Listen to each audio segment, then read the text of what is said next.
Hey, what's up, guys and gals? Hopefully, you're having a wonderful day or night, depending whatever time you're watching this. And boy, are we in for a treat, as King Babam himself has been on an absolute roll with the jail calls. We've recently been getting a lot of insight regarding the conditions and experience of Daniel's prison stay.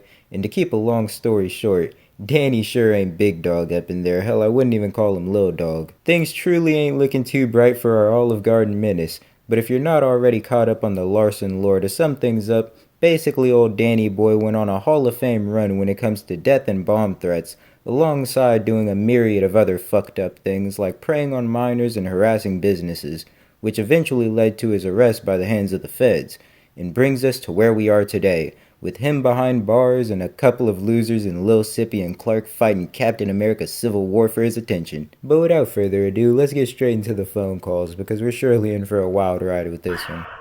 Hello? Hey, just to let you know, this may be the last time I can call. Why is that?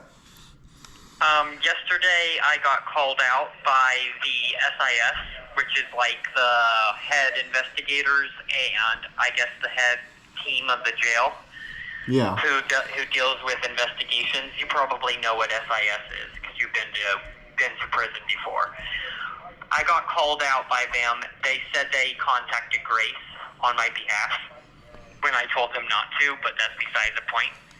They went ahead and did that behind my back, and Grace is threatening a restraining order now. The real Grace is threatening a restraining order? Why is that? That's my understanding. I don't know. Just because the COs are calling. I don't know any other information other than that. I'm just going off of what SIS has told me. And then they've also told me to stop contact with everyone, or they will be shutting off the phones. And to me, that's a deliberate threat, not only towards me, but that's a threat to the Vanderwalls, Grace. Especially if my public defender is not telling me who I can and can't contact. That's my public defender's fault. And to go along with that, they are also saying that Grace is not involved in my case when she is, because she's in my legal discovery, and she's a big part of my case. And to go along with that, I also got told last night by the night shift to go ahead and pack my belongings because I'm getting out. I'm getting my case dropped. But then after I packed up, they came back to my cell, the night shift here at the jail, and they told me, oh, we were just playing around. So I started freaking out last night, going like, why are the COs the last couple days just on purpose doing everything in the world to try to piss me off? Saying I'm getting out. They came on the intercom a couple times last night telling me to pack my stuff, I'm leaving, which never once happened. They were just going all haywire for some reason, like throwing me on purpose into the spotlight in front of these other inmates, especially being targeted by me trying to just do my time and get out. And all I want is just to know what's going on with me and Grace. That's all I want. And nobody is even helping me. And psychiatric here at this jail is telling me that my mental health is doing better. But I'm in my cell every single night punching the living crap out of myself. On purpose, beating myself up to where I have cuts and bruises all over my skin and all over my body. Because psychiatric is just telling me that, oh, you're doing great when I'm not. And I've told them that. Like, I told them, like, I don't know who to believe anymore. My public defender is not doing his job. I don't know why I got deemed incompetent and they're not talking to me about my case. I've been sitting here 6 months, and then psychiatric tells me that, oh, you're doing great. And so I just start punching myself in my face till I have a black eye. Because I feel like they're just playing me on purpose, trying to piss me off. And I feel like I have a lawsuit against that. Yeah, our boy Daniel's truly off the deep end. He's trying his damnedest to drag Grace into the lunacy, primarily because it's all he has left. I mean, I'm not even saying that as a joke. Who does Daniel truly believe he has left outside of all of these fake Grace Vanderwalls? He hardly trusts Bob anymore, nowadays only viewing him as his personal piggy bank, but even then it's starting to seem as if Bob's over the bullshit, because as far as I'm aware, he hasn't been in contact, nor has he been sending money to Mr. President recently, and all the better to him for it. Daniel's done some pretty fucked up things to that old man. But as for the other people in Daniel's life, all he really has is Lil Sippy and Clark, which realistically, that's not much of anything. I highly doubt Daniel even trusts them either. If your name ain't Grace, his trust you will not place type shit. Hopefully what he's saying about the real Grace threatening a restraining order is true, because I'm not sure why she hasn't filed one already. I mean this with all honesty when I say it. Daniel is not a safe individual to have anywhere within the vicinity of Grace Vanderwall. I could provide like 50 clips that prove this sentiment. Hell, here's just one. I want her fucking dead. I want her fucking dead. I want her fucking dead. I want Grace fucking dead. I want her fucking dead. I want her fucking dead.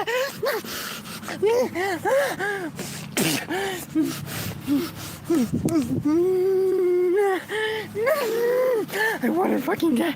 I want her fucking dead. I want her fucking.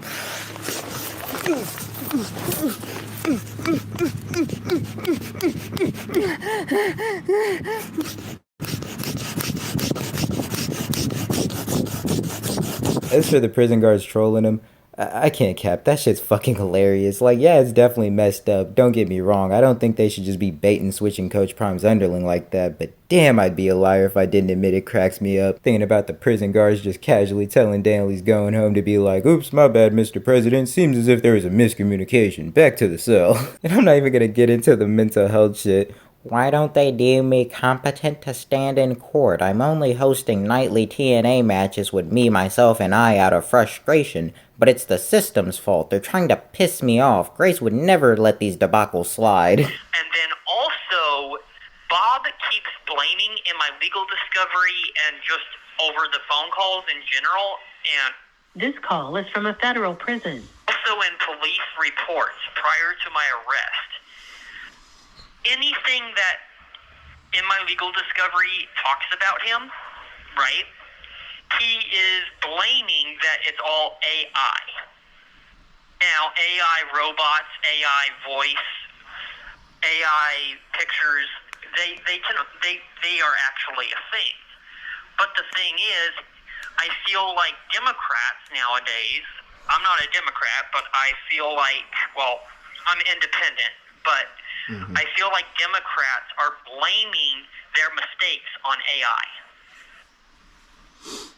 That's how I feel. And Bob is blaming everything right now. All of the videos, all of the phone calls with him that has ever been leaked on social media, with Clark, a.k.a. Griffin, with Grace, with Tina, or people claiming to be them, he ends up coming back later and saying, oh, it's AI. Now, it's already been confirmed here at the jail that by the correction officers, because I got called out by SIS and other people, but they're telling me that I shouldn't trust even my own family at this point because they're lying. I'm actually correct, and I'm being the victim of my own family. That's what I'm being told now. And the reason why I'm thinking that this might be my last call is because the jail staff are threatening to stop all calls from this day forward. God damn it, if trolls weren't already a large factor degrading Daniel's trust for the outside world, SIS surely isn't helping. The fact that he already hardly trusts anyone doesn't bode well, but now add on there's important people in his ear telling him not to fuck with these guys? Yeah, the solo Daniel arc is encroaching upon us. He's already pissed at that Democrat Bob for not picking up the phone. I mean, the nerve of that old man. For all we know, he could be dead.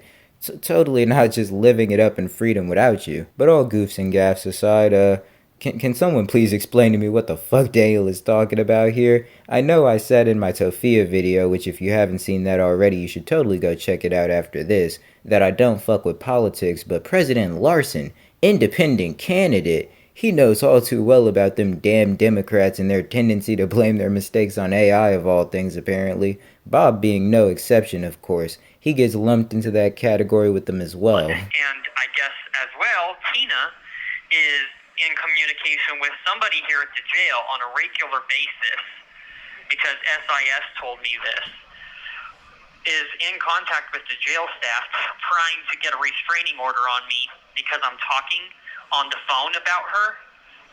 That's all I want, is to get back on her good side and try to figure out what's going on.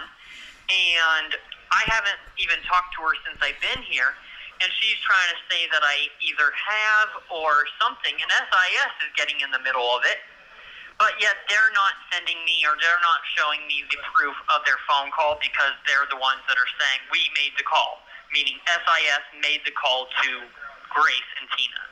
I don't even know if Grace and Tina even want that call. You see what I mean?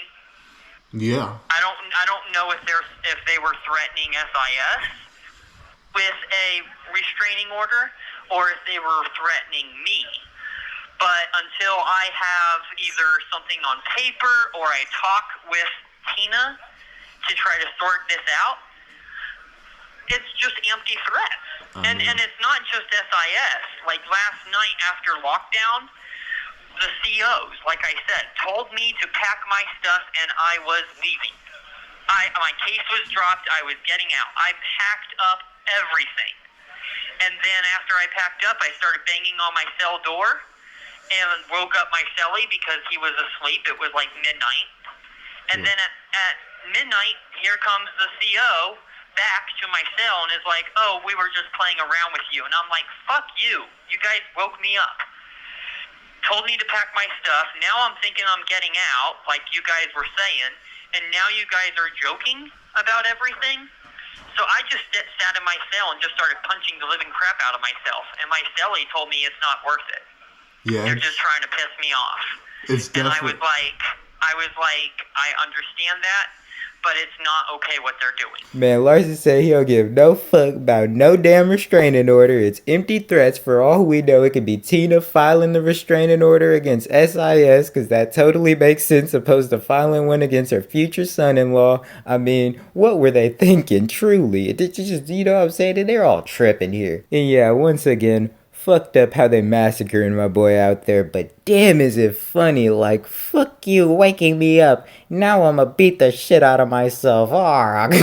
But wait just one moment, don't think for a second we're done here. We're merely scratching the surface when it comes to the many plights of our boy Danny behind bars, as our second call is delivered to us via the goofball himself, Clark, aka Griffin, which I'm not quite sure why he felt it was necessary to go under a different alias when everybody already knows he's Clark, but pretty fucking weird and sketchy if you ask me. To each their own, I guess. But back to the subject of Daniel, when I tell you there are some bombshells dropped within this call, no pun intended, trust me, it puts Lil Sippy's pranking police to shame. Truly one of the calls of all time. The courts to file two things over the weekend, on a holiday weekend, is very, very suspicious. Let alone the fact that they said that they were going to my public defender was going to send in a motion if I'm not moved by the end of January or the end of December. Yeah, right? December the end of 30th. December, Yeah. the 31st, then I would be getting out, right? Yeah, That's they what need he to. said, but then for it to be a new 4 months, right? A new 4 months, and then they cancel it and say, no, we're not doing another 4 months, so he's getting out at the end of the 31st, December 31st, once again, to me, is very suspicious. And Why the- don't they just drop the case now? And Nicholas, yeah, that he is not. He's very suspicious too. I think he's being investigated as well as we speak. I mean, actually, I know he is. Well, Nicholas is, I agree with that, and that's another thing SIS called me out on. But I also feel like he sent me in the mail legal information about my case. Yeah. They're not allowed to renew the 4 months. At the end of the 4 months, it's up to the jail manager or jail somebody, I forget. But I actually have the paperwork and the rules for how they're allowed to do the case. Alright, let's be serious for a moment here. Daniel ain't going a damn place on the 31st. He's finna be sitting his happy ass in the same prison cell he's been sitting in, and frankly, not much is gonna change.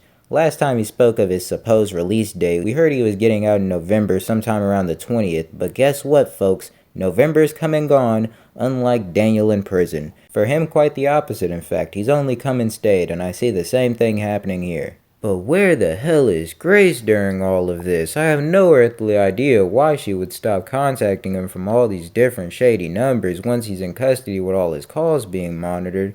I mean, what's that all about? Certainly it's Tina's interference preventing her from getting in contact with the Romeo to her Juliet. It couldn't possibly have been some trolls. Blasphemy, I tell you. Also, I don't understand how Daniel being told not to contact Grace is a threat towards her, but sure, I guess. Can't let him hurt the image and all that by threatening the Vanderwalls. You said you got punched in the face, but then you kind of told Nicholas that you punched yourself. So did you actually punch yourself, or did you get punched? Both. Okay. But that was over a couple days ago, and I talked to Psych. And I mean, is your cellmate still messing with you, or have you gotten dealt with? That situation is under control. Okay. I got a new cellmate. Did they let I you was like? with a previous cellmate that did rape me, What? but I reported it. What would he touch you? What the hell, Daniel? Well, it was a lot more than just that, but he held me down and wouldn't let me move or whatever and tried to do some stuff, but I reported it, and another thing is the jail, sexual abuse, whatever, report people, they dropped that case and said it never happened. Because they didn't have proof, so that pisses me off too. Yeah, and also I got money. I've been getting music stuff, right? My music sales that you know about. Yeah. So I have money with that. And yeah. And then also, sorry, one more thing. You did. I hate to interrupt. So one big problem as well about just kind of how things are going. Way back in early October, right? Bob told me that my music sales got down to $12 a week. That's a big drop from 180 to 200 from what it used to be. Yeah, that is. So they're destroying my public image, and my sales are going down. If I get back out, I need to find a way to get housing fast. Wow. Wow. Like, where do I even start? I guess let's address the elephant in the room. Clearly, this is pretty fucked up. It doesn't necessarily take a rocket scientist to come to that conclusion, so I won't be making too many jokes concerning the subject of Danny getting diddy-dong diddled by his celly. But shit, dude, you hear about things going down in prison, and with Daniel, all I really expected was maybe some extortion, you know what I'm saying? Maybe someone taking that good old Bob commissary money. And of course you expect people messing with him for his internet notoriety, not even mentioning the shit he probably does in prison. But even then, I didn't expect this. Like, come on, y'all can't be out here fucking sexually assaulting the president? And Clark's response is just one of pure shock. He's just as dumbfounded when he heard about this information as I was. Well, what, did he touch you? What the hell, Daniel? Mr. Larson's response doesn't help anything. Motherfucker just calmly states, well, it was more than just that. He tried to do some stuff. Like, oh god. But I think it's about time we wrap things up here. With everything said and done, this is truly a day to be remembered in the Larson lore, the Danny data books, if you will. So if you liked the video, that's nice. I upload when I feel like it, so subscribe if you don't want to miss out on whatever I have in store next. But until then, I'll see y'all on the next one. Bye. Max contract like Andre Drummond. I'ma keep that shit 100. Ain't no ducking if I'm coming. 5 racks for a verse. After that, you gon' be